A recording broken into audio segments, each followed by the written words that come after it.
السلام عليكم ورحمة الله تعالى وبركاته. أهلا ومرحبا بكم في قناة صافرة البداية.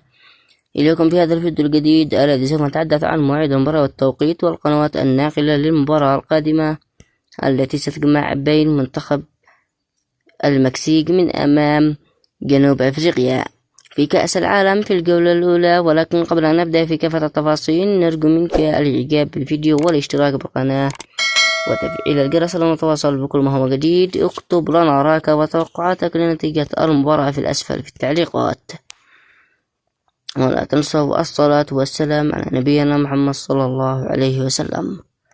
ستقام المباراة على ملعب استاد بانورتين، وستقام المباراة بتاريخ الخميس الموافق 2026 شهر 6 يوم 11 في تمام الساعة 10 مساء بتوقيت مكة. وبهذا قد نكون انتهينا من تفاصيل هذا اللقاء، وفي أمان الله.